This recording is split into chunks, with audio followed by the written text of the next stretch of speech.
So you've got this celebrated rapper crying on Instagram Live. Then you hear about 700,000 Rand just gone. And on top of all that, there's this family drama playing out for everyone to see.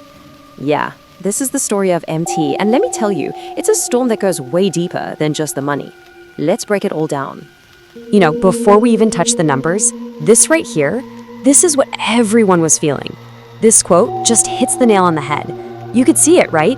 The tears in that video. They weren't just about a bank balance. It was something else entirely, something way, way deeper. All right, so how did this whole thing blow up? Well, it all kicked off with this one incredibly raw moment of vulnerability that was broadcast live for the entire world to see. And that video, man, it's tough to watch. I mean, this is MT, an artist who literally built his whole brand on swagger and confidence, and he's just openly weeping while rolling a joint. But the thing is, this didn't just come out of nowhere.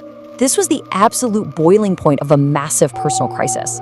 You had rumors flying around about a restraining order from his wife, talk of him being kicked out of his own home, and maybe the worst part, not being able to see his kids. It was just a perfect storm. And then, right when the internet is trying to wrap its head around all that emotional fallout, the story takes this crazy, sharp turn.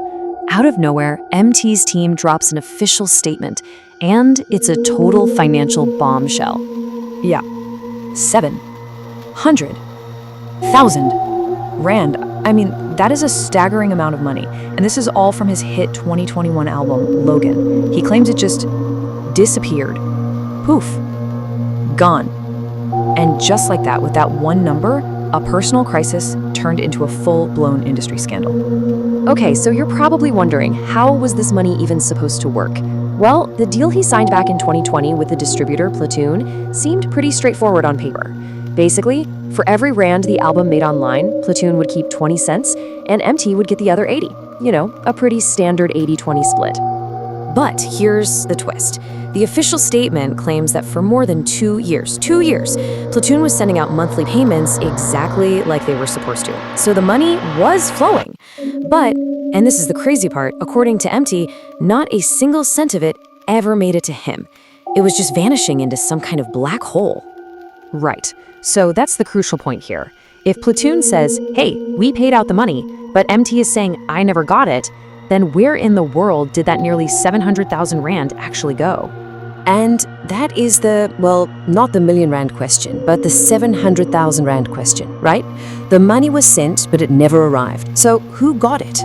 Well, naturally, there are a few theories floating around. Okay, so let's walk through the main theories here. Theory number 1 is the sophisticated scam. This is your classic cybercrime scenario, right? A hacker gets into the system, swaps MT's bank details for their own, and boom, the money gets rerouted. Then you have the inside job theory, which points the finger a lot closer to home, suggesting the bank account might actually belong to his wife. And the last one is the previous creditor theory. The idea here is that maybe someone from a past business deal, someone he owed money to, figured out a way to go in and collect. So yeah, 3 very, very different possibilities. What's really fascinating here is what isn't being said. MT's official statement is crystal clear on one thing. The bank account that got all that money was not his, and it wasn't his company's. But it strategically stops right there. It doesn't name the account holder, leaving that absolutely crucial piece of the puzzle a total mystery. And pretty quickly, this whole thing blew up into something much bigger than just a bank statement. It really touched a nerve with people. It sparked this huge debate about fame, about mental health, and about the insane amount of pressure we put on our stars. In the public reaction, man, it was a tale of 2 completely different internets. I mean, look at the split here. On one side, you've got this wave of empathy and support, people saying things like they are human too.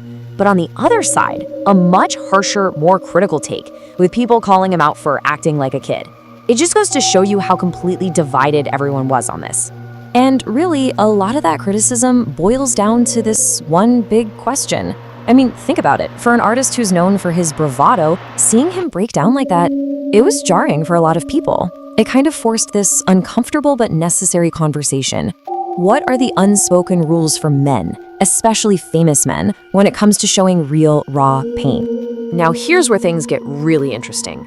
For anyone who's actually followed MT's career for a while, this whole situation, This feeling of being financially taken advantage of, it feels tragically familiar. Because, yeah, this is not the first time he's been right in the middle of a major money dispute. Let's just trace this pattern for a second. It all starts back with his first big deal at Ambitious Entertainment. He was on a salary, right? But he ended up leaving the label claiming he was broke and that he'd missed out on his royalties.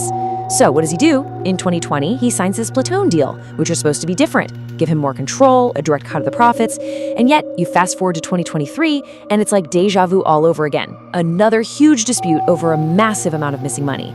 It's just a heartbreaking cycle to watch. And this quote just perfectly captures that feeling of frustration a lot of people have. The thinking was, after everything that happened with his first label, surely some lessons were learned, right? Seeing this pattern repeat itself, it just raises some really tough questions about who exactly is managing the business side of his career. And maybe, just maybe, that's the biggest takeaway from all of this. This isn't just an MC story anymore. It's become a serious cautionary tale for the entire music industry. It's this painful, very public reminder for every single artist out there.